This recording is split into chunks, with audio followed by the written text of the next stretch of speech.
आप सभी को जय मसीह की। प्रभु यीशु मसीह के नाम से आज के नए दिन के लिए मैं परमेश्वर को धन्यवाद देता हूं। सारे विश्व भर में आज का दिन जो स्पेशल डे कहकर मनाते हैं लोग, जिसको वैलेंटाइन डे की उपमा को दिया जाता है, पर पवित्र शास्त्र में हमें प्रेम की परिभाषा देने वाली बातों को बतलाता है। पवित्र शास्त्र, ये पवित्र बाइबल जो है, कई एक प्रकार के ग्रंथों में पवित्र शास्त्र यानी बाइबल एक ऐसा पवित्र ग्रंथ है जिसमें प्रेम नाम के कई एक शब्दों का उपयोग किया गया है। यहां तक कि इस पवित्र शास्त्र में इस बात को पाया गया है कि परमेश्वर प्रेम है। यानी परमेश्वर प्रेम है तो इसका मतलब क्या है कि प्रभु अपने प्रेम को अपने बच्चों के जीवन में प्रकट करता है और उस प्रेम के लिए किसी भी प्रकार की सीमा नहीं रहती, किसी भी प्रकार की कई प्रकार की बातें उसमें नहीं पाई जाती। पर जगत के लोगों का प्रेम करने का तरीका यह हम देख सकते हैं। दुनिया के लोगों का प्रेम का अंत होता है या वो लोग एक जगह पर छोड़कर चले जाते हैं, परंतु पवित्र शास्त्र में प्रभु यीशु मसीह मत्ती के 28वें अध्याय के आखिरी वचन में लिखा है, जगत के अंत तक मैं सदैव तुम्हारे संग हूं। एक प्रेमी जिसने हमें सच्चे प्रेम की बातों को लाया, यहां तक कि इसमें लिखा हुआ है कि यीशु मसीह जब कलवरी क्रूस पर उन्होंने अपना प्राण को छोड़ दिया तो मंदिर का पर्दा बीचों बीच फट गया बोलकर लिखा है। यानी साल में एक बार सारे मंडली के लिए बलिदान चढ़ाने के लिए जाने वाला महायाजक को देखिए, पवित्र स्थान और अति पवित्र स्थान के बीच में दूरी बनाने वाला एक पर्दा को देखिए। इससे पवित्र स्थान अति पवित्र स्थान में एक दूरी बनाई गई थी जो साल में एक बार पवित्र याजक ही जा सकता है। परंतु बाइबल बतलाती है जैसे यीशु मसीह ने क्रूस पर प्राण को त्याग दिए, वो पर्दा मंदिर का बीचों बीच फट गया। बीचों बीच फटने का कारण यह है, अभी वो पर्दे की जरूरत नहीं है। दूसरा, अभी वो पर्दा सिलाया नहीं जा सकता है। तीसरी, उस पर्दे के बदले में एक बड़ा बलिदान प्रभु ने दिया, प्रभु के नाम की महिमा होने पाए। और इस बलिदान के चलते क्या हुआ, अगर प्रेरित पौलुस को पूछते हैं हम, प्रेरित पौलुस को अगर हम पूछे तो वो कहता है मनुष्य और परमेश्वर में एक ही बिछवाई है, अर्थात धर्मी यीशु मसीह। एक तरफ मनुष्य है, दूसरा है परमेश्वर, और इसके बीच का रास्ता जो है प्रभु यीशु मसीह है। या मैं इस प्रकार से कहूं, यीशु मसीह वो जरिया है जिसके द्वारा हम पिता के पास पहुंचते हैं।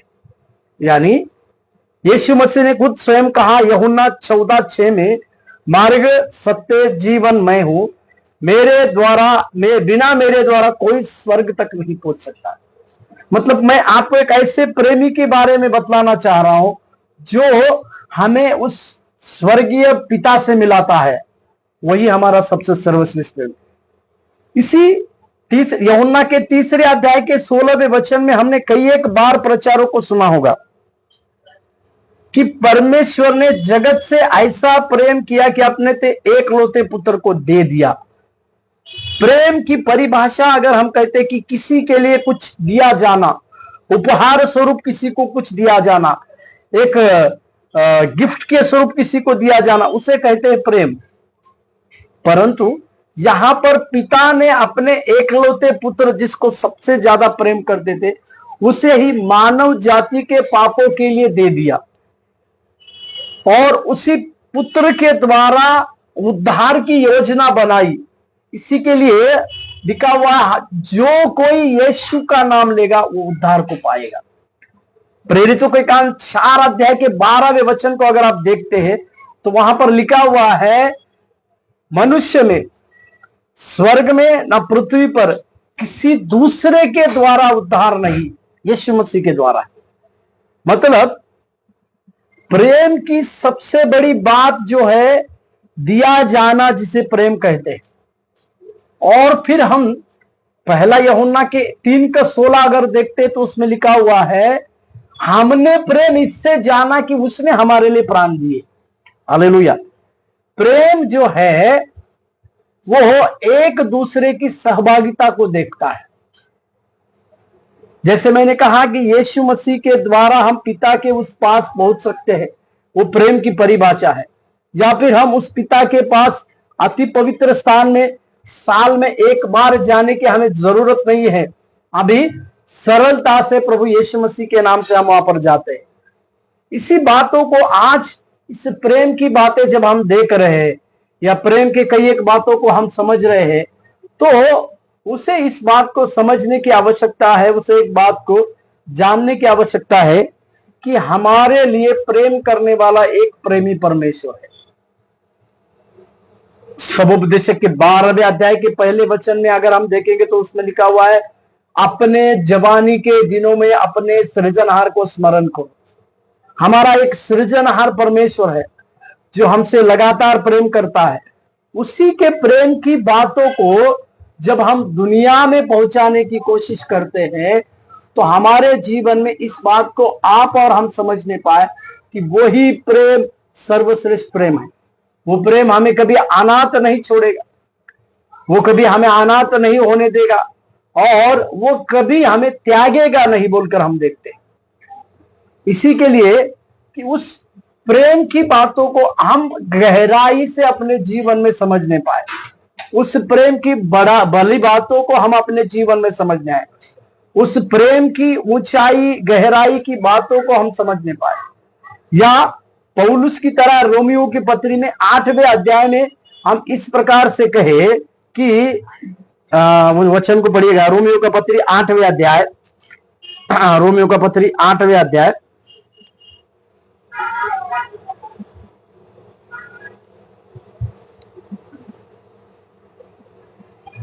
38वें वचन को देखिए। 38 रोमियो का पत्री 8:38, क्योंकि मैं निश्चय जानता हूं कि न मृत्यु न जीवन न स्वर्गदूत न प्रधानताएं न वर्तमान न भविष्य न सामर्थ न ऊंचाई न गहराई और न कोई सृष्टि हमें परमेश्वर के प्रेम से जो हमारे प्रभु यीशु में है अलग कर सकेगी।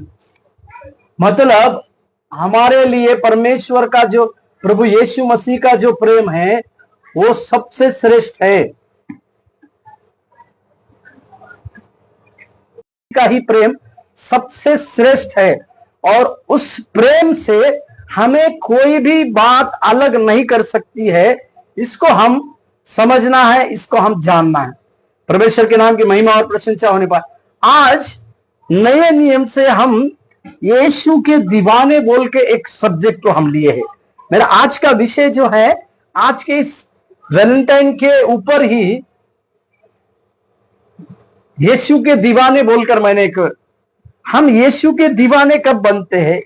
उस यीशु के दीवाने बनने से पहले रोमियो का पत्री 10वें अध्याय के 9वें और 10वें वचन के अनुसार इस प्रकार से लिखा हुआ है वहां पर, यदि तू मुंह से अंगीकार करे कि यीशु ही परमेश्वर है और हृदय में पूरे बातों को ये कहिए, अंगीकार कर ले। मुंह से अंगीकार करने की आवश्यकता है, उद्धार पा लेंगे हम।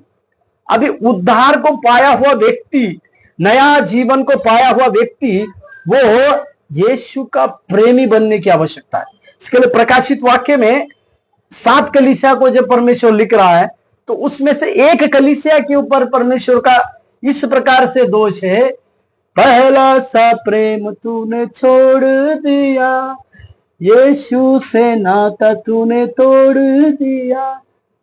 मतलब पहला प्रेम जो है, यीशु का पहला प्रेम, हमारे जीवन में भूलने की पूरी संभावना है। दुनिया में शत्रु इसी चीज को हमारे जीवन में चाहते हैं कि हम हमारा पहला प्रेम जो यीशु है उसको हम भूल जाएं। परंतु आज हम नए नियम के, मैं ऐसे 3 लोगों को मैं आपके सम्मुख में लाऊंगा जिन्होंने यीशु के लिए दीवाने बन गए। दीवाने प्रेरित पौलुस को देखा जाए तो वो कहता है कि मैं पागल नहीं, पागल से भी बढ़कर हूं। यानी दूसरे शब्दों में अगर उर्दू की भाषा में उसे प्रेमी कहकर संबोधित किया गया। इसी के लिए आज उस मसीह के दीवाने बातों को हम समझ नहीं पाए। और एक बात हम इस बात को समझे, यीशु मसीह वो जरिया बना जो हमें पिता के पास लेकर पहुंचाया।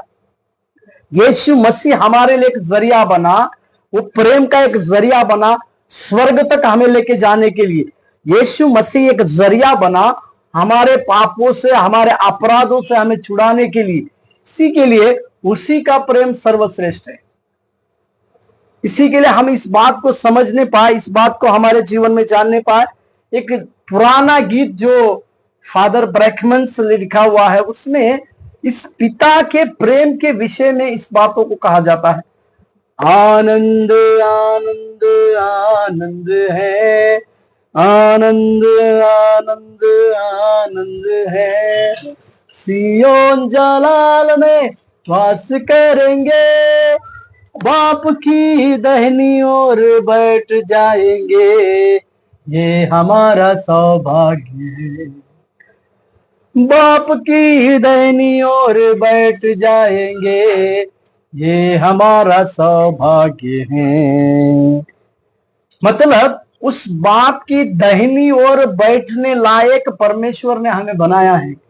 इसी के लिए हम इस बात को समझे और जाने कि उसके प्रेम की बातों को हम हमारे इस जीवन में अच्छे से समझने पाए और इस बातों को जानने पाए। नए नियम के ऐसे 3 व्यक्तियों को जिसको मैं यीशु के दीवाने कहकर इस टॉपिक को ला रहा हूं। मैं फिर से कहूं, हमारे लिए और आपके लिए एक प्रेमी है। उस प्रेमी ने 3.5 साल की सेवकाई में अपने लिए सब कुछ दिया। एक वचन को पढ़ते हैं, रोमियो का पत्री 5वें अध्याय 8वें वचन देखिएगा। रोमियो का पत्री 5वें अध्याय 8वें वचन में प्रेरित पौलुस इस बातों की पूर्ति करता है कि उस परमेश्वर ने हमारे लिए क्या किया है। रोमियो का पत्री 5वें अध्याय 8वां वचन, परंतु परमेश्वर हम पर अपने प्रेम की भलाई इस रीति से प्रकट करता है कि जब हम पापी ही थे तब भी मसीह हमारे लिए मरा। जब हम पापी ही थे, मसीह का मारा जाना, वो जब हम पापी थे उस समय मसीह हमारे लिए मारा गया। और उस मसीह का हमारे लिए मारा जाना, ये उस समय के लिए सबसे बड़ी बात थी जब हम पापी थे। एक धर्मी के लिए कोई प्राण त्यागे तो कोई बड़ी बात नहीं है। एक धर्मी के लिए कोई प्राण दे तो इसमें कोई बड़ी बात नहीं है। परंतु जब हम पापी ही है, जब हम पाप में फंसे हुए थे, पाप के कीच में फंसे हुए थे, तो प्रभु यीशु मसीह हमारे पापों के लिए और अपराधों के लिए मारा गया। और उसी का प्रेम हमें सबसे सर्वश्रेष्ठ है। साथ ही हम एक बात को जानते हैं, क्रूस पर लटकाया हुआ लहू लहान बेछिन्न कई प्रकार, एक सारे खून का एक एक कतरा को, जिसकी सूरत मनुष्य जैसी नहीं दिखती थी, इस प्रकार की बातें को सहकर क्रूस पर लटकाए हुए प्रभु यीशु मसीह का चित्र को, प्रभु यीशु मसीह की उस इमेज को हम अपने नजरों के सामने रखेंगे। परंतु जिन लोगों ने उसी यीशु को क्रूस पर लटकाया या उस डाकू बरब्बा को मांगकर प्रभु यीशु को क्रूस पर लटकाया, उन्हीं के लिए प्रभु यीशु इस बात को कहते हैं, हे पिता इन्हें क्षमा कर क्योंकि ये नहीं जानते ये क्या कह रहे। मतलब ना केवल प्रभु यीशु मसीह ने क्षमा के बारे में और प्रेम के बारे में शिक्षा दी, परंतु उसको पूरी रीति से किस प्रकार से हम करें इसके बारे में भी उन्होंने कहा। प्रभु के नाम की महिमा और प्रशंसा होने पाए। इसी के लिए आज के दिन में हम उसके प्रेमी की 3 प्रकार के प्रेमियों को मैं आपके सम्मुख में ला रहा हूं, जिन्होंने प्रभु यीशु मसीह के ऊपर किस प्रकार से अपने प्रेम की बातों को किया। पहला है, उस सामरी स्त्री को मैं आपके सम्मुख में ला रहा हूं। सामरी स्त्री, यूहन्ना के 4 अध्याय को हम निकाल कर रखेंगे। यूहन्ना रचित सुसमाचार उसके 4 अध्याय की बातों को हम निकाल कर रखेंगे। यहां पर एक स्त्री को मैं आपके सम्मुख में ला रहा हूं, जो स्त्री सामरी थी, और वहां पर लिखा हुआ है यीशु मसीह जो यहूदी थे, यहूदी और सामरी इनका किसी भी प्रकार से व्यवहार नहीं होता था। यानी सामरी लोग जो है तुच्छ जाति के जो गिने जाते थे, और यहूदी लोग श्रेष्ठ जाति के थे। परंतु प्रभु यीशु मसीह इस उच्च नीचता की बातों को दूर करने हेतु और किसी प्रकार की बातें जो है हम हर एक के जीवन में दूर करने, एक ऊंच नीच की बातों को दूर करने के लिए प्रभु यीशु मसीह इस प्रकार से उस सामरी स्त्री से बात करते हैं। सामरी स्त्री का मतलब, और यीशु का इस सामरी स्त्री से बात करना मतलब कि जब मत्ती के 10वें अध्याय में प्रभु यीशु मसीह ने अपने चेलों को चुना, प्रेरितों को नियुक्त किया, तो उनको कई प्रकार के कामों को करने के लिए कहा, परंतु सामरी ने जाने के लिए मना किया, क्योंकि वहां पर प्रभु यीशु मसीह ने कहा, इज़राइल की खोई हुई भेड़ को छोड़कर मैं और किसी के लिए नहीं आया। परंतु एक सही समय आया जब प्रभु यीशु मसीह खुद स्वयं इस सामरी नगर में जाकर यीशु उन सामरी लोगों को वचन को सुनाए, और वहां से अन्य जातियों के लिए एक बहुत बड़ा सुसमाचार का द्वार जो है खुलते हुए हम देखते हैं। किसी भी इस स्त्री के जीवन के बारे में देखिएगा, इसके किसी भी प्रकार से किसी भी दोपहर में ये लोग पानी भरने के लिए आते थे, ताकि लोग इनको उस तरह के पानी भरने के लिए भी नहीं दिया जाता था, या लोग उनको इस प्रकार से तुच्छ मानते थे। इसी के लिए जब दोपहर के समय में ये उस प्रकार के पानी भरने के लिए आती, और वचन में लिखा हुआ यीशु मसीह थका मंदा हुआ उस समय जो है उस याकूब का जो कुआं था, याकूब ने अपना बेटा यूसुफ के लिए जो कुआं दिया था, उस कुएं के पास वो पानी भरने के लिए आई थी। उस स्त्री का ये सोच था, उस स्त्री ये चाहती थी कि वो केवल उसके लिए आवश्यक जल जो है, वो पानी जो है, वो उसकी प्यास को बुझाने वाला पानी था। उस पानी की तलाश में वो स्त्री आई थी। एक वचन को पढ़िएगा, यूहन्ना रचित सुसमाचार 4 अध्याय 7वां वचन को पढ़ते हैं हम। यूहन्ना 4:7। इतने में एक सामरी स्त्री जल भरने आई। यीशु ने उससे कहा, मुझे पानी पिला। हालेलुया। इस बात को आप और हम जानते हैं, इस बात को आप और हम जानते हैं कि एक सामरी स्त्री उस कुएं के पास पानी भरने के लिए आई। मनुष्य को जीवन को जीने के लिए अन्न के साथ साथ जल की आवश्यकता थी। सामरी स्त्री जिस जल को भरने के लिए आई थी, जिस पानी के लिए आई थी, वो उसकी प्यास बुझा सकता था। वो उसके लिए जीवन को जीने वाला एक कई दिनों तक जीवन को जीने के लिए वो पानी की बातें थी। परंतु उस वहां पर एक अचंभित बात देखते हैं, यीशु उस सामरी स्त्री को देखते हैं, और सामरी स्त्री जब ये दोपहर में ये लोग एक विशिष्ट इनके ऊपर एक ड्रेसिंग कोड रहता था, उनका सामरी लोगों का एक ड्रेस रहता था, जो औरत लोग दुपट्टा जैसा पहन लेते थे। एक स्पेशल कपड़ा उनके ऊपर रहता था, जिससे लोग पहचाने जाते थे कि ये तुच्छ जाति के हैं या ये सामरी है। परंतु जैसे वचन बतलाती है, प्रभु हर किसी को प्रेम करता है। जो कोई भी यीशु के पास आया, यीशु ने उन्हें अपने प्रेम को दिखाया, यीशु ने अपना प्रेम उनके ऊपर जताया। इस बातों को आज आप और हम समझने की आवश्यकता है। प्रभु के नाम की महिमा और प्रशंसा। यीशु सामने से उस स्त्री को बात करते हैं कि मुझे कुछ, वही वचन 7वां अध्याय का 7वां वचन पढ़िए, यूहन्ना 4:7। इतने में एक सामरी स्त्री जल भरने आई। यीशु ने उससे कहा, वहां लिखा हुआ है यीशु खुद उस स्त्री से बोले। उस स्त्री की पहचान एक सामरी स्त्री बोलकर है। इस सामरी स्त्री मतलब तुच्छ जाति के, इन्हें किसी भी प्रकार के लोग बातचीत नहीं करते थे, लोग इनको एक तुच्छता की नजर से देखते थे। मेरे प्यारो, परमेश्वर ऐसे जो तुच्छ है, जो घिना जाति के है, ऐसे लोगों को ही परमेश्वर बातचीत करते, ऐसे लोगों को भी परमेश्वर प्रेम करते हैं। अब यीशु मसीह उसे पानी को मांगते हैं, तो इस वार्तालाप की बातें जो है आगे चलकर ये जाती है कि वो स्त्री जो है, सामरी स्त्री, यीशु को पहचानी जाती है कि आप यहूदी होकर मुझ जैसी व्यक्ति को पानी मांगते हैं। परंतु यीशु उसकी बातों को नजरअंदाज करते हैं, क्योंकि यीशु ये दिखाना चाहते हैं कि यीशु इस प्रकार की बातों को कहना चाहते हैं कि परमेश्वर ने केवल दो ही जातियां बनाई है, स्त्री और पुरुष, नर और नारी। इसके व्यतिरिक्त किसी भी प्रकार की बातों को परमेश्वर ने नहीं बनाया। इस बातों को यीशु जानते थे, इसी के लिए उसके उस बातों का जवाब नहीं दिया। परंतु अगर 15वें वचन को अगर हम पढ़ते तो वहां यीशु मसीह ने उसको कहा, यूहन्ना रचित सुसमाचार 4 अध्याय 15वें वचन।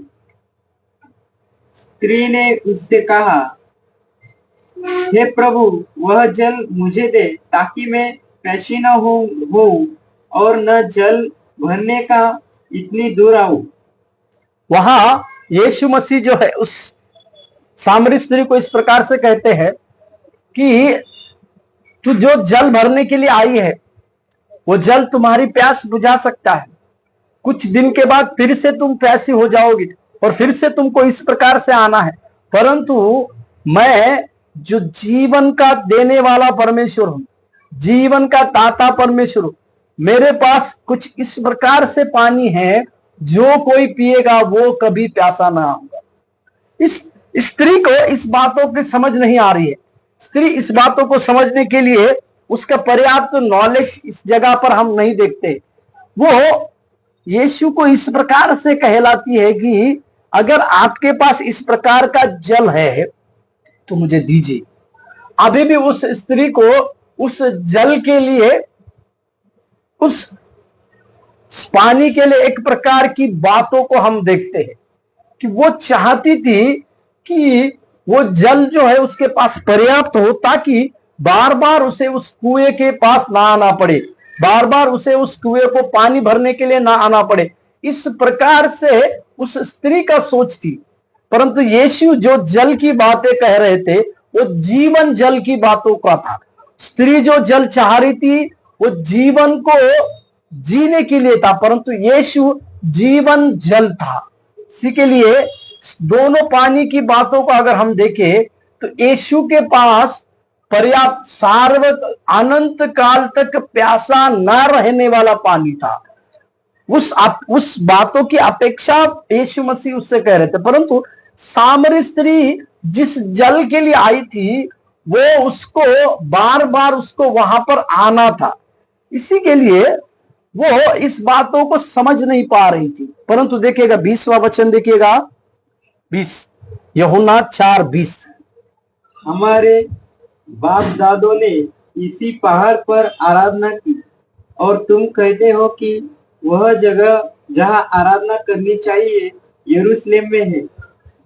यहां पर प्रभु यीशु मसीह उस सामरी स्त्री को कई एक बातों को कहते हैं कि किस प्रकार से समय आता है कि आप लोग उस पहाड़ पर आराधना करते थे, परंतु अभी एक समय आता है यरूशलेम में आप आराधना कर पाओगे। आत्मा और सच्चाई से आराधना करने वाले ऐसे याजक लोगों को, ऐसे आराधक को परमेश्वर ढूंढता। इस प्रकार की वार्तालाप जो है परमेश्वर उससे साथ करते हैं। स्त्री को कई एक प्रकार की बातें मालूम थी। उनके पूर्वजों ने उस पूर्वजों ने जिस प्रकार की आराधना करते थे उनके पूर्वज पहाड़ों पर, उसके बारे में उसे मालूम था।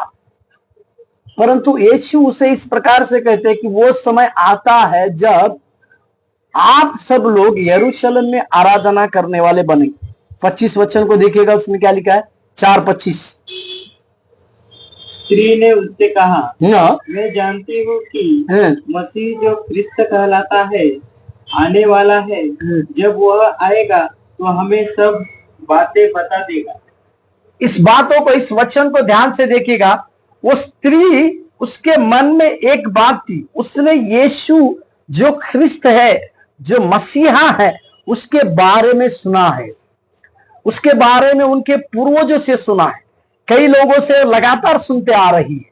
इसी के लिए उसके दिल के अंदर एक चाहत थी कि ऐसा मसीहा ख्रिस्त यानी मसीहा एक दिन आएगा और वो आने के बाद हमें किस प्रकार से आराधना करनी है, किस जगह पर आराधना करनी है, यरूशलेम में किस जगह पे आराधना, ये सारी बातों को बताए। मतलब इस स्त्री के पास उस मसीहा का प्रकाशन था, परंतु उस मसीहा के बारे में किस प्रकार से आने वाला है, इसके बारे में उसका सोच विचार नहीं थी।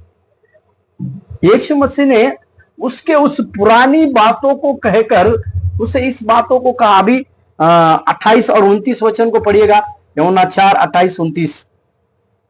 तब स्त्री अपना घड़ा छोड़कर नगर में चली गई और लोगों से कहने लगी। रुकिएगा, वहां लिखा है यीशु मसीह ने जब उसका परिचय को दिया, मैं जो हूं सो हूं।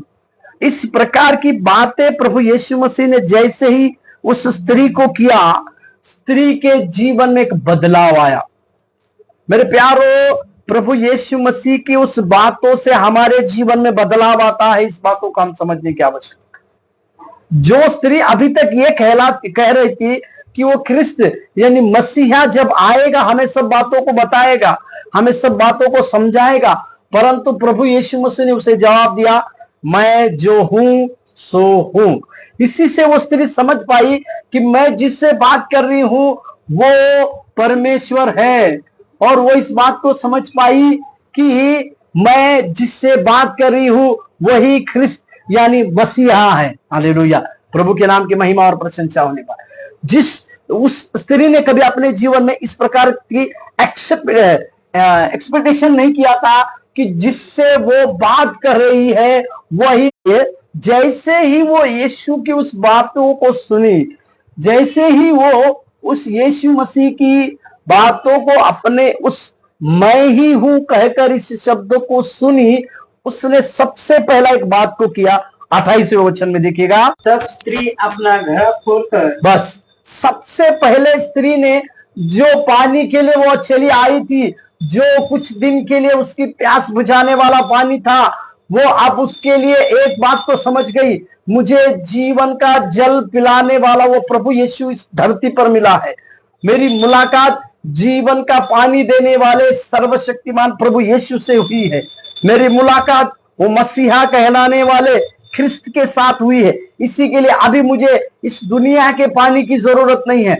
इस दुनिया का पानी कुछ दिन के बाद मुझे उसकी प्यास लग सकती है, परंतु मसीह जो उद्धार का पानी मुझे देगा, जो उद्धार करने वाला सामर्थी परमेश्वर है, उस जैसे ही मेरे पास आएगा, अब मुझे वो दुनिया का पानी की जरूरत नहीं है। इसी के लिए उसने अपना घड़ा वहां छोड़ दिया। आगे देखिए उसने और क्या किया, घड़ा छोड़ दिया। 28वां वचन,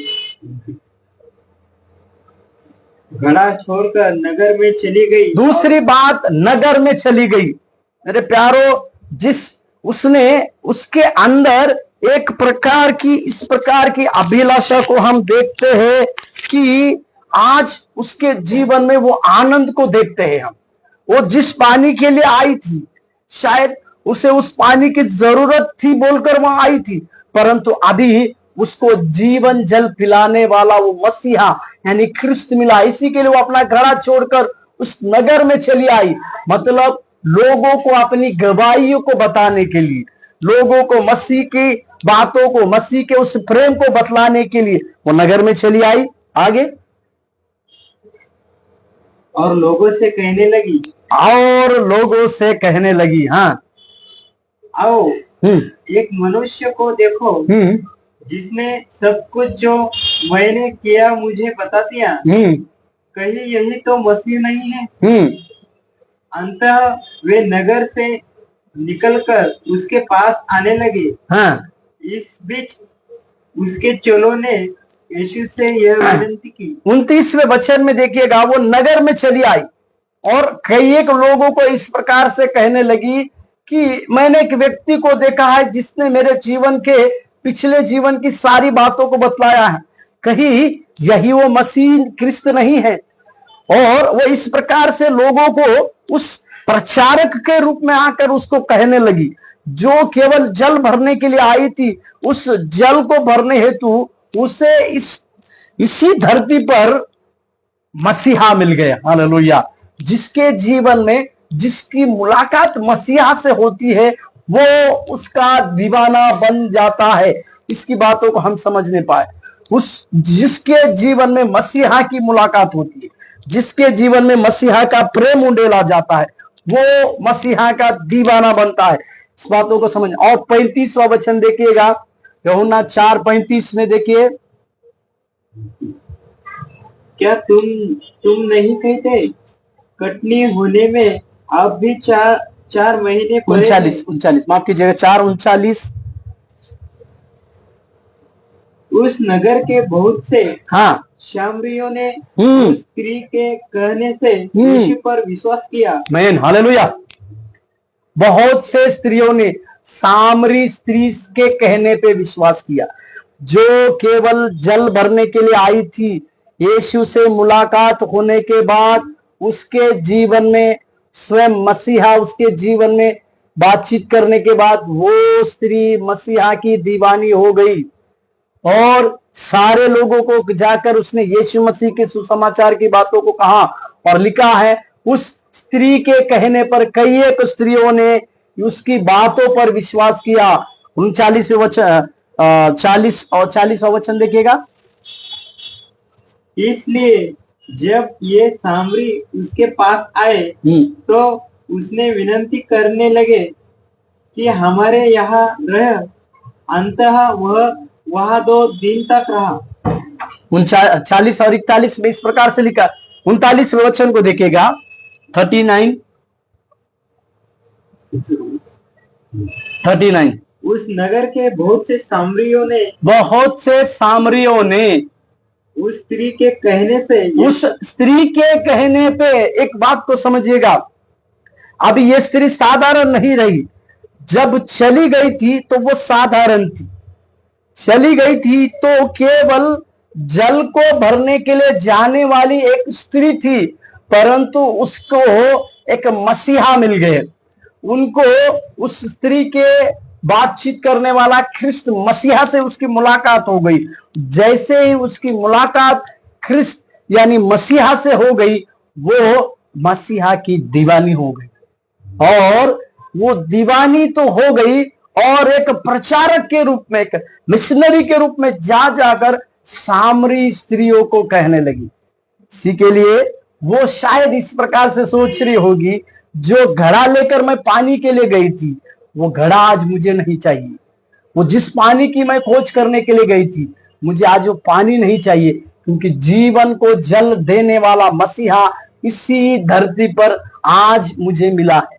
इसी के लिए शायद वो कहती होगी, मैं न जाऊंगी भरने को पानी अभी, मैं न जाऊंगी भरने को पानी अभी।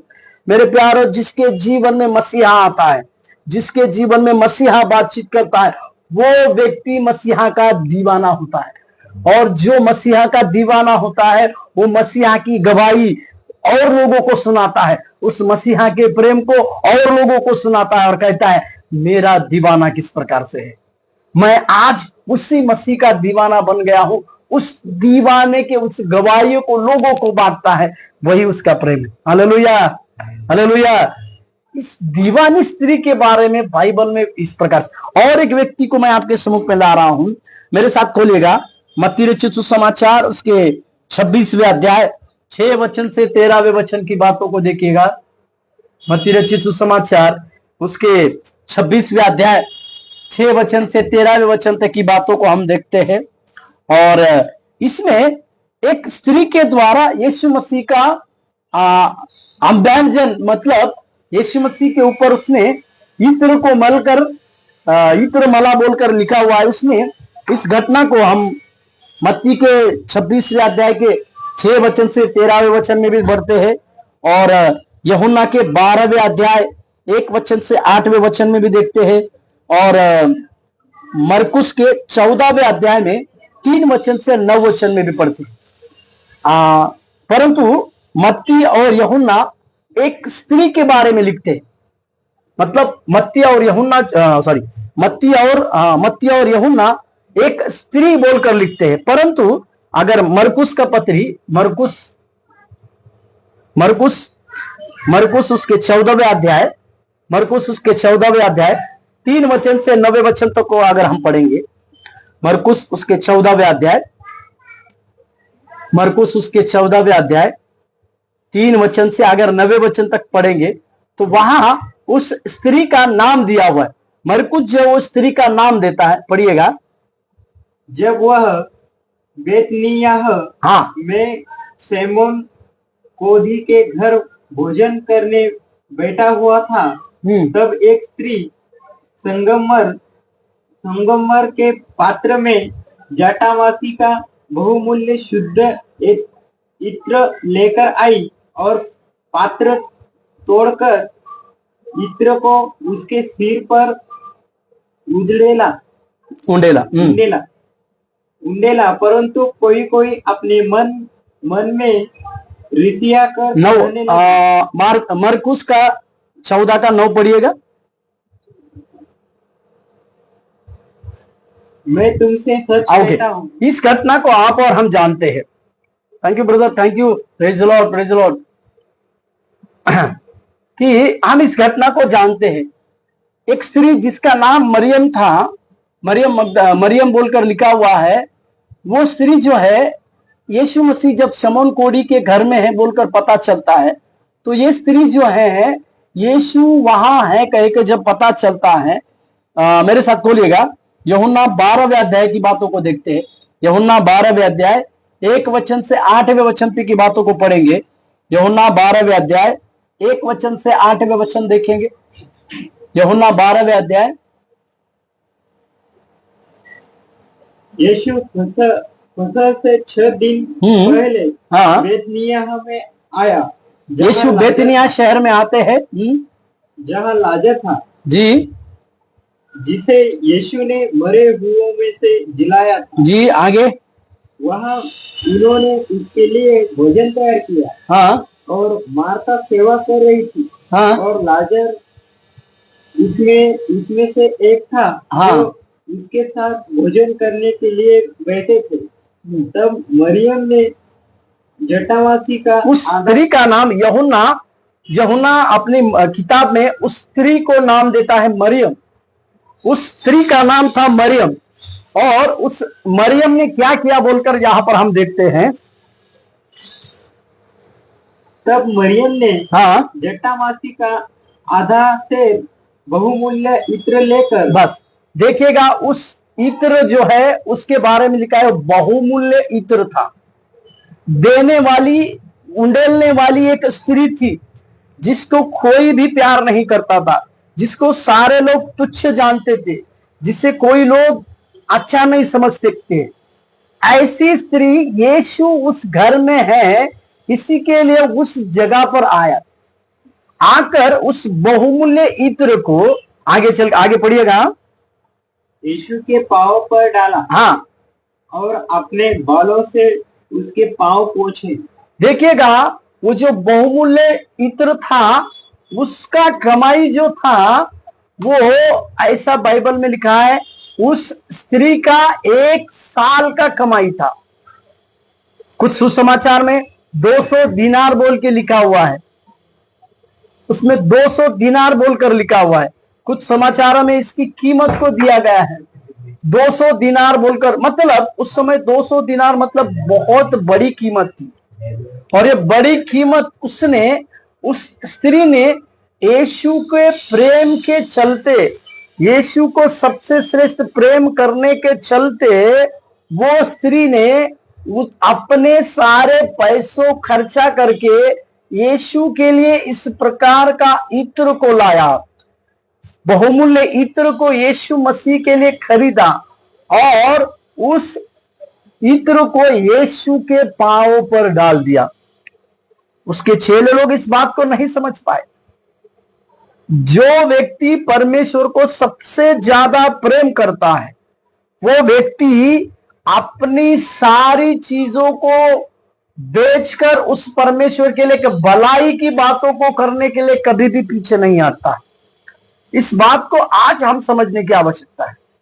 हम परमेश्वर से प्रेम करते हैं, परमेश्वर की आज्ञा को मानते हैं, तो हमें हमारी सबसे कमाई के बेस्ट भाग को परमेश्वर के पांव में देने की आवश्यकता है।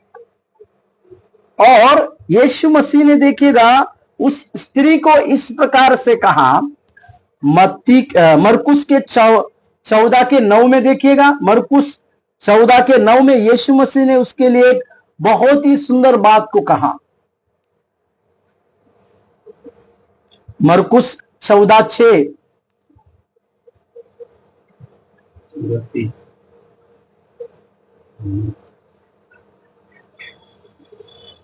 मरकुस का समाचार उसके 14वें अध्याय के 9वें वचन को पढ़ा जा रहा है।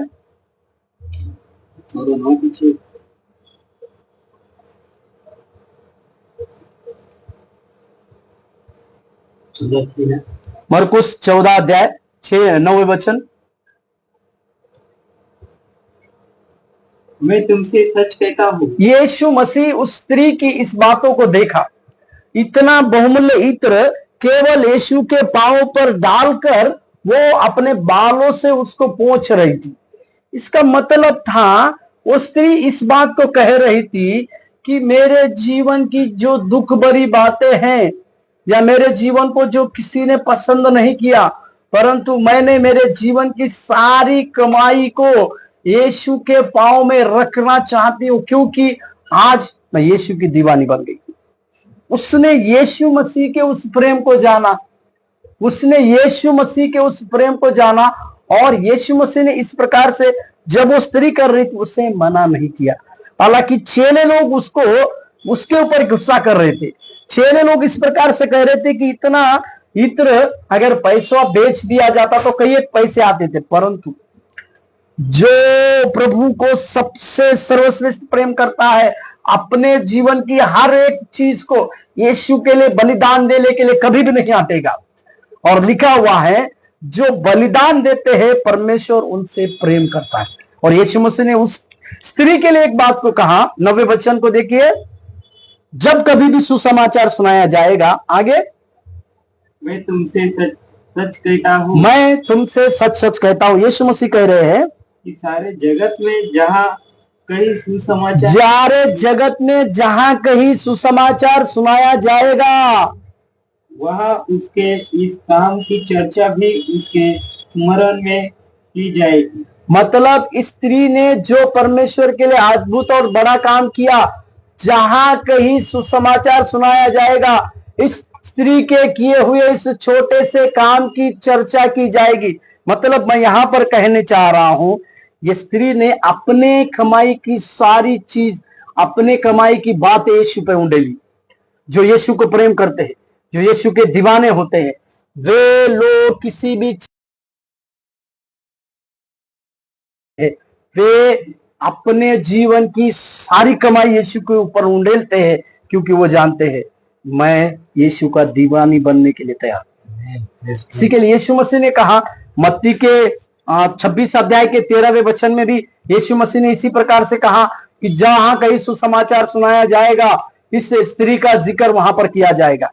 मेरे प्यारों, मैं यहां पर कहना चाह रहा हूं कि जो कोई मसीह का प्रेमी बनता है वो अपने फ्यूचर की परवाह नहीं करता, या जिसके जीवन में मसीह का प्रेम उंडेला जाता है वो परिणाम की चिंता नहीं करता है, वो केवल मसीह को सबसे श्रेष्ठ देने के बारे में कहता है। हालेलुया। और एक व्यक्ति को लाकर हम इस सत्र को अंत करेंगे। तीसरा एक व्यक्ति है पतरस। आप जानते हैं पतरस यीशु मसीह का चेला था। यीशु मसीह ने उसके 12 चेलों में से उसको चुना, और यीशु वही पतरस वही था जो यीशु के हर चमत्कारों में आगे था।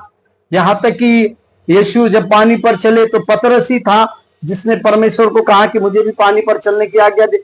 इस प्रकार के हर चमत्कारों में पतरस जो है आगे आगे चलता था, पतरस जो है आगे रहता था। इस बातों को आप और हम समझते हैं, परंतु इस पतरस के जीवन में वो यीशु का दीवाना किस प्रकार से बना, इसकी बातों को देखने के लिए उसके बुलाए जाने की बातों को देखे। मत्ती के 4 अध्याय के 19 और 20 के वचन को देखेगा। मत्ती 4 19 और 20। यीशु ने उनसे कहा, हाँ, मेरे मेरे मेरे चले आओ, मेरे पीछे चले आओ। मेरे पीछे चले आओ, हाँ, तो मैं तुमको मनुष्यों के पकड़ने वाले बनाऊंगा। हाँ, यहां पर क्या लिखा हुआ है, पतरस और उसका भाई अंद्रियास जो है जालों को, नाव के जालों को सुधार रहे थे। तब यीशु ने उनको देखा, और यीशु ने उनको देखने के बाद उस समय में यहूदी लोगों में दो लोगों से लोग नफरत करते थे, घृणा करते थे। दो जाति के लोगों को लोग नफरत करते थे, घृणा करते। एक मछुआरे लोग, क्योंकि उनके पास बांस आती, और दूसरा चरवाहे लोग, उनके भी पास बांस आती। इसी के लिए इन दो जाति के लोगों को उस समय के लोग घृणा की बातों को करते थे। उस समय पतरस और अंद्रियास उस नावों को छुड़ा रहे थे, तो यीशु ने उनको देखा और उनसे कहा, मेरे पीछे हो लो तो मैं तुम्हें मनुष्य के पकड़वाने वाला बनाऊं। पतरस को इस बात के ऊपर सोच विचार आया, और उस पतरस ने लिखा है कि वो जालों को छोड़ के यीशु के पीछे हो लिए। जो कोई यीशु के पीछे हो लेता है, यीशु की आज्ञा को मानता है। जो यीशु के पीछे हो लेना चाहता है, वो तुरंत अपनी क्रिया को दिखाता है, सब कुछ छोड़ के यीशु के पीछे जाता है। और इन दोनों भाइयों ने भी यही किया। और आगे पतरस के कई एक चमत्कारों को देखने से पहले पतरस हर एक समय यीशु के साथ रहा। परंतु यूहन्ना के 6वें अध्याय में जब हम आते हैं, यूहन्ना के 6वें अध्याय में जब आते हैं, तो यीशु मसीह वहां पर एक शिक्षा को दे रहे। वहां पर क्या शिक्षा दे रहे? यूहन्ना के 6वें अध्याय में यीशु इस प्रकार से कहते हैं कि जो कोई मेरा शरीर और मेरा लहू नहीं पिएगा, उसमें जीवन नहीं है। और यीशु मसीह इस प्रकार से भी कहते हैं कि मेरा शरीर जो है वो आपके खाने के लिए है, और मेरा रक्त जो है आपके पीने हेतु ही है। परंतु ये बातें यीशु मसीह आने वाले उस प्रभु भोजन की बातों के ऊपर, या यीशु मसीह का जो जो यीशु मसीह का शरीर जो कलवरी क्रूस पर तोड़ा जाने वाला था, इसकी ओर संकेत कर रहे थे। यीशु मसीह का लहू जो बहाया जाने वाला था, उसकी ओर वो बातों को संकेत करती तो है। परंतु लोग उनके इस शिक्षा को समझ नहीं पाए। लोगों ने क्या कहा, देखिए यूहन्ना 6 का 60 वचन, यूहन्ना 6 का 60। फिलिप्पुस ने उसको उत्तर दिया, 200 दिनार की रोटी भी उनके लिए पूरी न होगी कि उनमें से हर 6 का 60 यूहन्ना 6 का 60। उसके चेलों में से बहुतों ने यह सुनकर कहा, यह कठोर बात है, इसे कौन सुन सकता है। वहां पर लिखा हुआ है उसके चेलों में से बहुतों ने, इसका मतलब ना केवल यीशु के 12 चेले थे, परंतु बहुत सारे चेले थे। उस चेलों को में से यीशु के लहू और रक्त की बात जो है हजम न कर पाई, और उन्होंने कहा कि ये कठिन शिक्षा है। परंतु देखिएगा, प्रभु यीशु मसीह जो अपनी शिक्षा पर पक्के थे, वो जानते थे जो बातें हो रही है, उन्होंने उनको रोका नहीं। परंतु उन्होंने अगर 66 और 67 अगर पढ़ते हैं, 66 और 67, इस पर उसके चेलों में से बहुत से उल्टे फिर गए, और उसके बाद उसके साथ न चले। देखिएगा, इस प्रकार की शिक्षा को सुनने के बाद उन्होंने अपने मन को कहा, यह तो बहुत कठिन शिक्षा है, हम अभी इसके पीछे नहीं जा सकते। क्योंकि कई एक लोगों को पौलुस कहते हैं पहले कुरिन्थियों की पत्री में कि वो यीशु के उस क्रूस को लज्जा की बात समझते हैं, और यीशु की शिक्षा को एक मूर्खता की बातों को वो समझते हैं। इसी के लिए पौलुस भी लिखते हैं कि ज्ञानवान के लिए मसीह का क्रूस एक लज्जा की बात है। परंतु यहां पर देखिए यीशु मसीह ने उसके कई एक चेले फिर गए, पीछे चले गए, फिर वो यीशु मसीह के साथ कभी नहीं आए। 67वें वचन को देखिएगा। तब यीशु ने उन 12 से कहा, सुनिएगा, 12 से भी कहा, हाँ क्या तुम भी चले जाना बस। चाहते हो? बस यीशु किसी को रोक रहे नहीं। जैसे कुछ चेले चले गए, उसी के लिए यीशु 12 को भी कहते कि तुम भी चले जाओ, क्योंकि यीशु की शिक्षा लोगों के जीवन को परिवर्तित करने वाली थी। लोगों को शिक्षा यीशु मसीह इस प्रकार से दे रहे थे, पूरा परिवर्तन की बातों को देने वाली शिक्षा थी। इसी के लिए यीशु ने अपने 12 चेलों को भी कहा, तुम भी जाना चाहते हो तो जाओ। परंतु मैं यहां पर देख रहा हूं, पतरस जो यीशु मसीह का सबसे पहला चुनाया गया और यीशु के हर बातों में आगे था, उसका जवाब को मैं दिखाना चाहता हूं आपको। 68। शमौन पतरस ने उसको उत्तर दिया, जी, हे प्रभु, हम किसके पास जाएं? हालेलुया, अनंत जीवन की बातें तो तेरे ही पास हालेलुया। है। पतरस का इस जवाब को देखिएगा। पतरस इस बात को कहते हैं, हे प्रभु, हम आपको छोड़ के कहां जाए? अनंत जीवन की बातें तो आप ही के पास। मतलब 3.5 साल के उसी सेवकाई की बातों में पतरस इस प्रकार से यीशु का दीवाना बन गया था। वो इस बात को जान पाया कि अगर हमें कोई अनंत जीवन दे सकता है तो केवल और केवल यीशु मसीह। हालेलुया। जो यीशु मसीह का दीवाना होता है, उसकी कई एक आज्ञाओं को क्यों ना हो, कई एक कठोर आज्ञा क्यों ना हो, उसके ऊपर चलने के लिए वो कभी भी पीछे नहीं हटता है। हालेलुया। इसी बातों को आज आप और हम करने पर जरूर। इस पतरस को आगे की बातों को देखा जाए तो यही पतरस ने आसानी से 3 बार प्रभु यीशु मसीह का इनकार किया। परंतु यूहन्ना के 21वें अध्याय में जब हम आते हैं तो इसी पतरस को परमेश्वर एक बार पूछते हैं, हे पतरस, क्या तू मुझसे प्रेम करता है? क्या तू इन सबसे बढ़कर मुझे प्रेम करता है? इसी पतरस को प्रभु यीशु मसीह ने कहा, मेरी भेड़ों को चरा। यानी ये पतरस यीशु मसीह का इस कदर दीवाना बन गया कि उसने अपने लिए इस प्रकार की मृत्यु को मांगी। जिस प्रकार यीशु को सीधा क्रूस पे लटकाया गया था, वो इस प्रकार से उसने मृत्यु मांगी कि मुझे उल्टा उस क्रूस पर लटकाया जाए। मेरे प्यारो, जो यीशु मसीह का दीवाना होता है, वो उसकी किसी भी नियम का पालन करने के लिए पीछे नहीं आता है। आज हम इस दिन में इन तीनों को अगर हम ध्यान में दे, सामरी स्त्री जो केवल पानी भरने के लिए आई थी, एक मिशनरी प्रचारक बनकर चली गई, क्योंकि वो जान गई मसीहा उसको मिला है। अगर आज आपके और मेरे जीवन में मसीहा आपको मिला है, तो हमें भी एक मिशनरी की तरह कई एक राज्यों में, कई एक लोगों में जाकर अपने उस दीवाने की बातों को बताना है। इसी के लिए पौलुस भी कहते कि मैं पागल नहीं, पागल से भी अधिक करता हूं। उस मरियम को बातों को देखिएगा, जिसने 200 दिनार के इत्र को परमेश्वर के ऊपर उंडेल दिया, मतलब आपने 1 साल की कमाई यीशु के पैरों में रख दी। जो यीशु का दीवाना होता है, वो अपनी कमाई की चिंता किए बगैर यीशु मसीह के लिए सबसे श्रेष्ठ काम करता है। तीसरा, मैंने ये पतरस को लाया, जो जिसके लिए प्रभु ने कहा था कि मैं तुम्हें मनुष्य को पकड़वाने वाला बनाऊंगा। इसी बात को वो अपने दिमाग में सोचकर उसने इसी बात को अपनाया और वो यही बात को किया कि वो आगे चलकर यीशु, जब सारे चेले चले जा रहे,